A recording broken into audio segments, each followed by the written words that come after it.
Morning, it's Thursday. How are you guys doing? I had an awesome night, and it's my wish that you had an awesome night too. But if you didn't, well, hopefully by the time we are done with you at the end of the show, you're going to feel a little better. All right? Let's see what the news desk has to offer, and then we'll come right back. Good morning. As part of Business Month, the island's Minister for Commerce, Manufacturing, Business Development, Cooperatives and Consumer Affairs has embarked on a series of site visits to local businesses. The objective of the visits is to allow the Ministry of Commerce to make recommendations to businesses in order for them to advance and to grow. Today we are on our second day of our site visits. Yesterday we did the south, and today we've started here with Excel Science. We are going to go to Kada's Bakery. We are going to go to Harris Paints, as well as St. Lucia Linen. And what we are doing is to engage our business persons, see what we can do at the Ministry of Commerce and as a government to assist them in the expansion of the businesses, to find out what hurdles they have and how we can help them overcome these hurdles. The site visits will allow the Ministry of Commerce to make more informed decisions regarding businesses on island. These are your top stories. Thanks for watching. Good morning. Thank you, Kendall. Thank you, News Desk. We take a break now, and we come right back.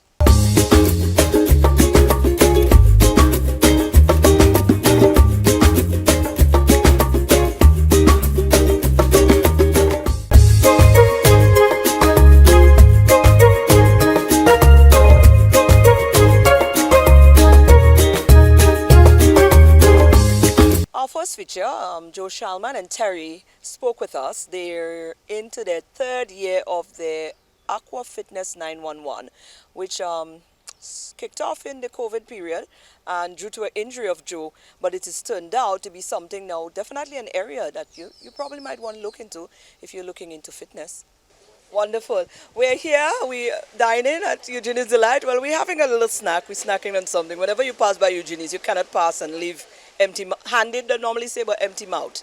Yeah, you must get something, a little something to pass in your mouth. I'm here with Terry and Joe. Terry and Joe, we by the seaside for a reason, because we are talking Aqua Fitness 911, because this is something that was innovated during the COVID period. It has done its third year now. So we definitely need to tap into this, because Joe has been at this. Joe is a fitness freak, more than me. No, she's got it worse than I do. Of course, but you also have your dance. So movement is definitely a part of your life. Yeah. Terry right here, of course, the fireman right there. So that is the original fireman. Don't matter what they tell you. Capleton, sorry. That's the original fireman right here. Terry is part of this whole mix as well. So Joe, congratulations first off on your third year anniversary. Terry is the instructor, the whole movement. So I will talk to you first, and then we will go to Terry as the instructor. So tell me about the birthing of Aqua Fitness 911. Okay, so Aqua Fitness 911 came out through COVID.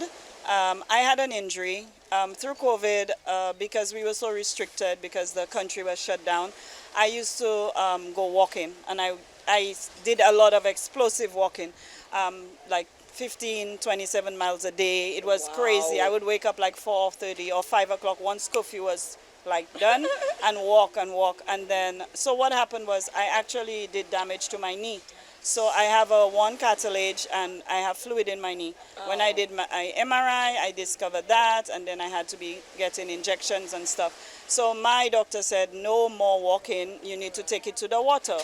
Now I am not I can't just go to the. I don't like the beach, to be honest with you. Yes. For me, the beach is going on a boat ride, jump into the water, snorkel and back. That's me.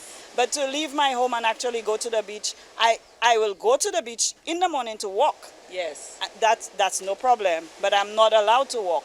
So he said, take your exercise to the water. So I was like, oh my gosh, and I'm very explosive. How do I make this work? Yes. And just through brainstorming, and then I said, you know what? When I was younger, we did aqua in the water, in the pool, for the guests. And I taught aqua in the pool. It was part of an activity. So I said, why not take it to the beach, and why not offer it to the locals? Because a lot of guests benefit from that. They come to the hotels, they do the pool aquatics, and why can't we do pool aquatics in the ocean, and it's free? Absolute. So I said, you know what? I called Terry, because Terry is certified in everything. He has a cap for everything. So Terry is a national lifeguard. Ah, Terry is a boat captain. nice. Terry is certified in every health whatever. Terry has all these under his belt, and he's one of my dancers. Absolute. So I said, hey Terry, what do you think about us doing Aqua? And Terry's like, yeah. So I called my dancers and I said, hey, let's do a promo. So Terry taught, and then from there, this is the birth of Aqua.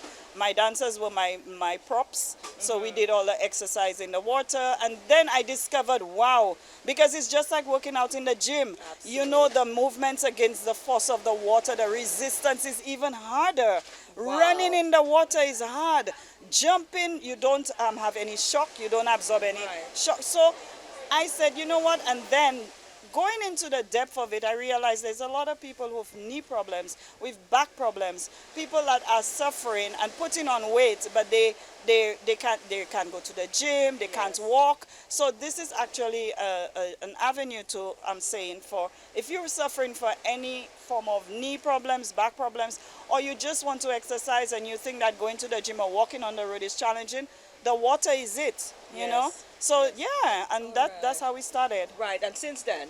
Since then, what's 3 years now, it's amazing. We have built such a wonderful team. Every end of month, it's mandatory for us to do a breakfast. So we have a breakfast every end of month. Everybody brings something. Right now, we're on a 2-week, because we encourage each other. So we're on a 2-week, no sugar, no carbs. Today's my 8th day. I've already lost 5 pounds. Wow. So, you know, and we post in our chat, everybody posts their breakfast, their lunch, their dinner, who cheats, you know, who doesn't cheat. So it's like really we encourage each like other. a family setting. Amazing. Where you check for each other in that light. Now let me Exactly. step on over to Terry. Terry, of course, they just gave you a nice rundown there. They say you're multi-talented. That's right. And that is That's great. right. When Joe called you about that, what was the mindset when you were putting that program together? Okay. You are the fitness instructor. Yeah, so what is the goal? What are you hoping to achieve? as being an instructor, I've been teaching Aqua for a long time, and along with many other disciplines. I said, hey Joe, that's best time to do it. Let's get our people, let's get the locals involved. Let us create an avenue where people can get to exercise and train, and they don't really have the gym access, but this is a way that they can get to do it right now. So let us go ahead with this idea. We spoke about it in depth, and of course we made it come alive. Came together and put a few ideas, and there it is. Right. Aqua 9-in-1. What are you thinking about the program that you put in place? Because effectiveness is important in terms of you have to know what you're about. Yeah? That's for sure. So Yeah. when you put in that program together, what are you targeting? What are some of the mindsets you're thinking about your clientele? What's going through your head? Okay, so during the whole talk that we had together, we had to come about some of the main obstacles that some people are and some of them are going through some problems with not being able to use weights. They're not being able to, as John said, do certain walks based on their history of exercising. So we, of course, know that Aqua is the way that you can come in and get to do resistance training. You can get to do workouts that you do in the gym with your cables and all that. You can get similar exercises right in the water with just the use of some simple bits and pieces like we have the floaties, we have the noodles, we have, of course, the water dumbbells. Those are basic things that we use in the water, so you don't have to be in a gym setup, or you don't have to really be in a full studio. We can give you full coverage of this right inside the water. Right, 3 years into it now. 3 years running into it, running good. We have many returners. We have members who have been there from the start. And it's something that everyone is starting to enjoy, not just for the exercising, but the whole vibes that we create, the whole family kind of togetherness that we create. So it is amazing right now. Right. Someone is looking right now and wants to be part of the whole Aqua Fitness 911. How can they do that, Joe? Okay, so we're located in the front of the landings waterfront. We've tried VG, the tide, it changes and the water conditions are not good. So we found a perfect spot, which is the front of the landings. It's like so beautiful, crystal clear water like the pool. So all you do is you come through Grozile or the back of Pigeon Island, and you park by the wall and you walk the waterfront. And we're there every Saturday morning, 6:30. We tried doing it during the week, but the traffic is so bad that people cannot make it. When you try to get there for 5:30, it's dark. So every Saturday, 6:30, make it a date. It is actually it's like an outing. It's like I would say a treat to your body, because people, the first class is free. That's just me. So you want to come try it out. First class is free. And then you can, if you decide it's for me, you sign up. Right now we have bring our members. We have bring how we call it? Bring someone, and it's working out so well. I had a lady on Saturday sign for 2 months. Right. So every Saturday, 6:30 in front of the landings. The classes are cheap. It's $15 a class. Right. If you want to sign up for the month, it's $60. Wonderful. Yeah. All right. And you're on the social sites? Yes. You can go to Instagram. It's just aquafitness_911. Or you can contact me, Joe Shalmine, on Facebook. Just send me a message. 518-0711 911 518-0711. Just contact me, and then or just come to the landings on a Saturday, 6:30 every Saturday. Wonderful. Well, guys, hopefully we'll see you there soon, very soon. Terry, I might take one of those Saturdays and see how it goes with me. She's been trying to invite me, so we're going to see how that goes. Wonderful. Amazing. Join. Happy anniversary.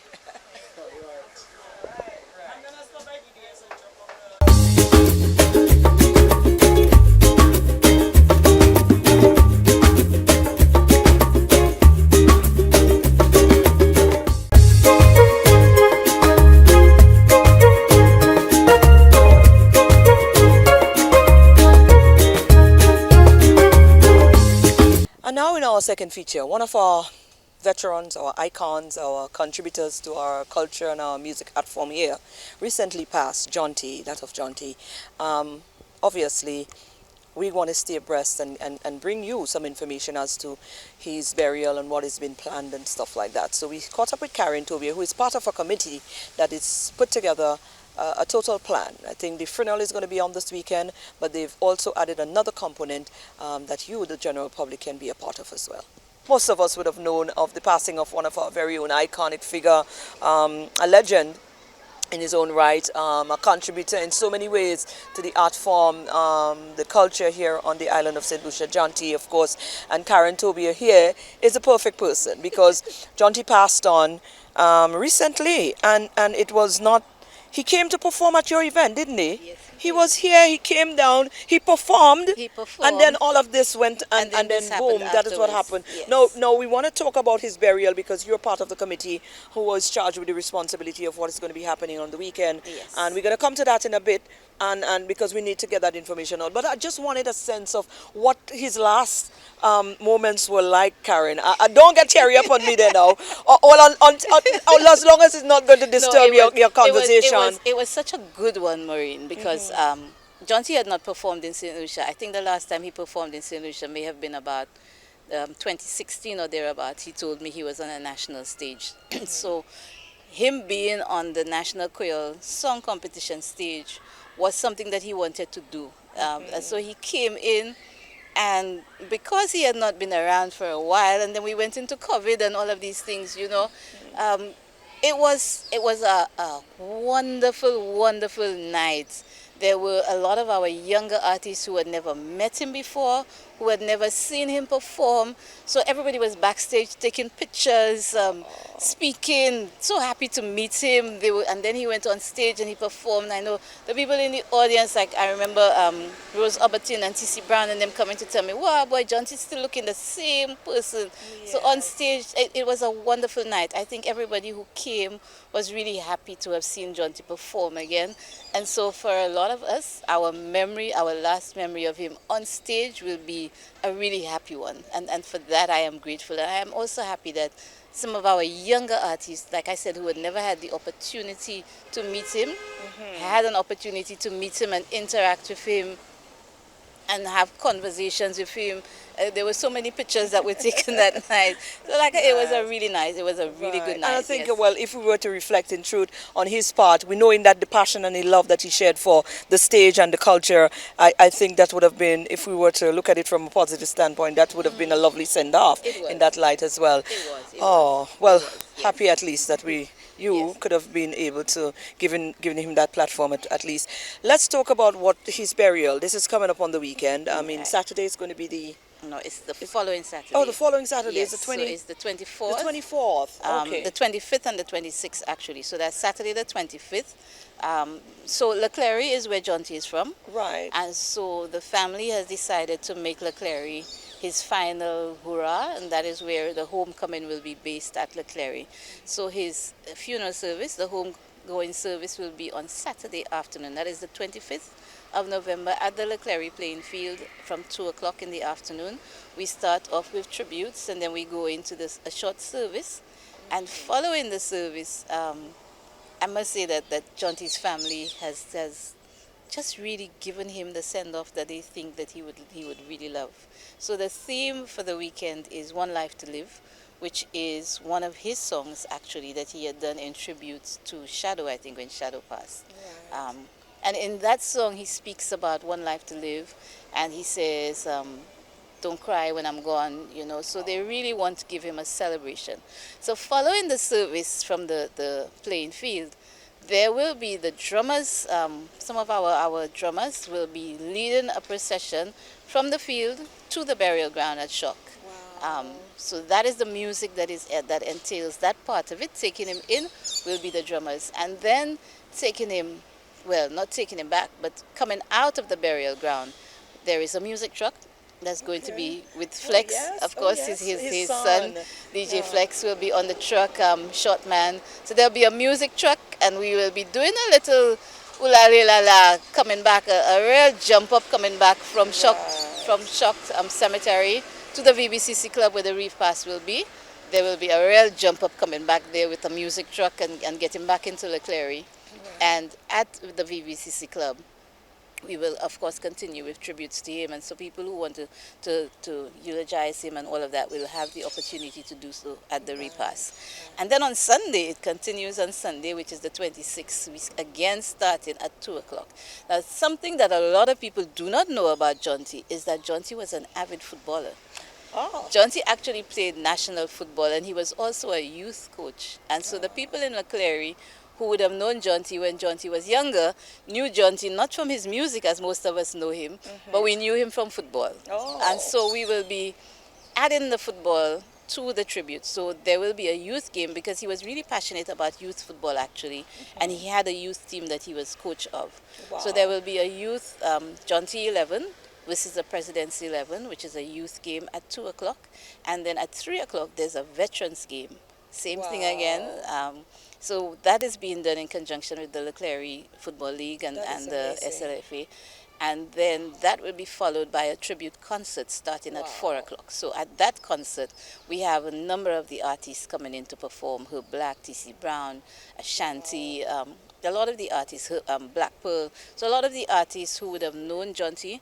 Again, it's going to be a celebration of John T's life and his music. Of course, I know that some of the artists are actually going to be performing some of his songs. So it will be a real celebration, a culmination of saying, goodbye to one of our musical icons. Absolutely. That is Well, the that plan. sounds like a very well fitting send off. We hope we would have hoped we didn't have to be doing a send off, but one is definitely due, and this sounds like it's going to be a wonderful one. So again, give me the times and date again. On Saturdays from 2. Saturday, the 25th of November, from 2 p.m. will be the homegoing service. That will be followed, of course, by the burial and then the repast at the VBCC Club. And then on Sunday, we start at 2 o'clock with the football tributes, and then the tribute concert starts at 4 o'clock. So it is the 25th and the 26th of November that will be the weekend of his homegoing. Wonderful. Well, I'm sure there's a lot of people who would have really appreciate that information, who would have want to make it to the celebration of John T as well. We want it to be a celebration. There's not going to be any somber notes in there. It's really going to be a celebration of a life that was well lived, and that is what his family wishes for him, and that is what he wished for himself. So come out and just have and celebrate with us. I don't want to say, yeah, come out and have fun, because coming back, like I said, coming back from the cemetery, we will be having fun. It's really going to be, it's a jam down. It's an absolute jam down. That was John T, and that was who he was, and so it's really going to be a proper celebration of a life that was well lived, and a life where music was the integral part of his life. And so there will be everything. Hopefully there will be steel pan as well. I have not heard about the steel pan, but he played steel pan. Well, include a little bit there as well. Why not? He started off with his music career. Well, by that time, we have enough time to still put in something there. That is correct. So wonderful. Well, sounds like something that we should all come on out and enjoy. Yes. Wonderful. Thank you, Caren.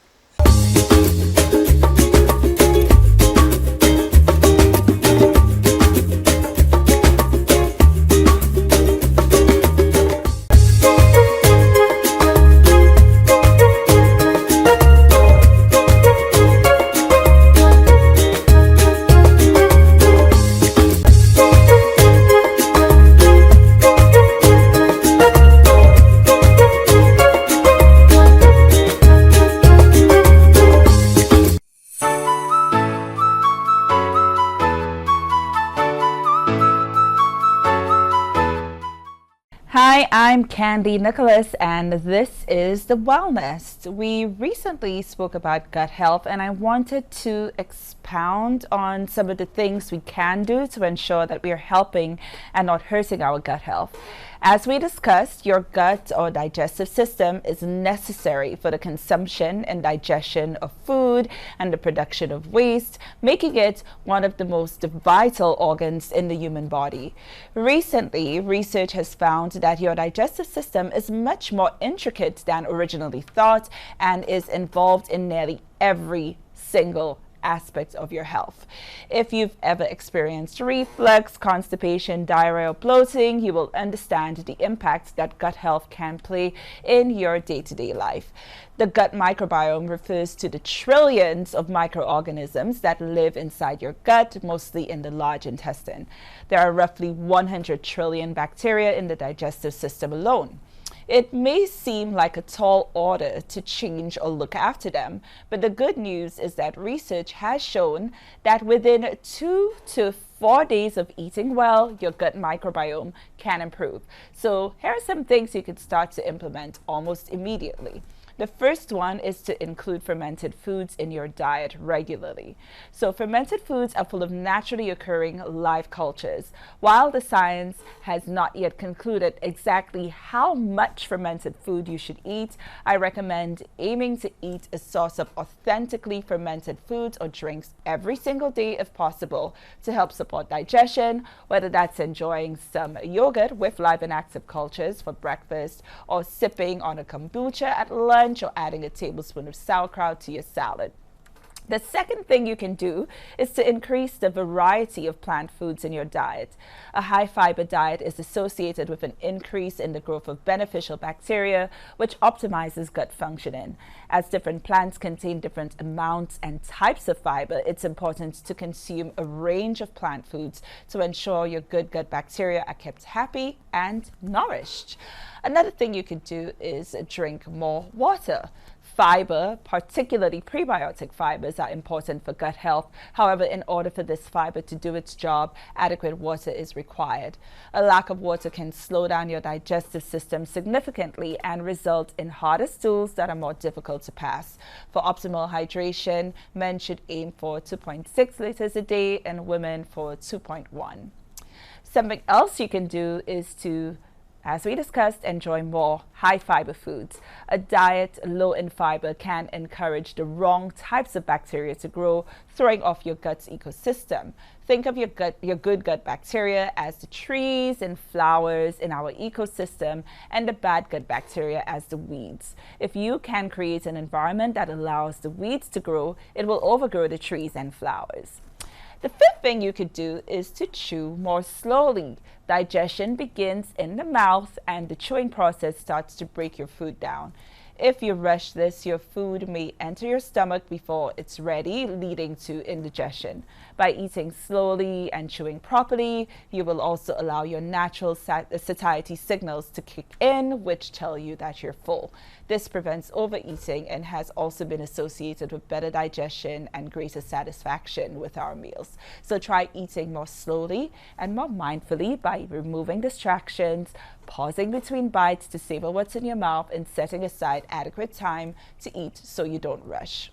So the sixth thing, and I know this is a culture where we love our alcohol, but we need to try to limit alcohol because it can throw off the balance of your intestinal ecosystem. If you consume alcohol, make sure you do so in moderation. That's maximum 1 to 2 standard drinks on any day according to guidelines. Number 7, don't go low carb. Now, I know that this is the latest trend, going keto, but whilst low carb might be a popular trend on your Instagram feed, you'll also be cutting down the fiber needed for good gut health. Instead of cutting all carbs, you need to focus on consuming healthy carbohydrates such as brown rice, quinoa, oats, whole grains, maybe even whole grain bread if you're going to have bread, and pasta, as well as all of our wonderful root vegetables that are widely available to us. Something else that nobody ever thinks of, or not enough people think of, is getting enough sleep. So while getting more sleep might seem like a no-brainer for overall health, research suggests that getting a good night's sleep is essential for a healthy gut. Our gut bacteria have their own circadian rhythms, just like all other organisms, and inadequate sleep can disrupt this rhythm in the microbiome and negatively influence the diversity and number of bacteria in the gut. Most of us need around 7 to 8 hours of sleep each night, and even if you think you can function perfectly fine on less, your gut bugs might think otherwise.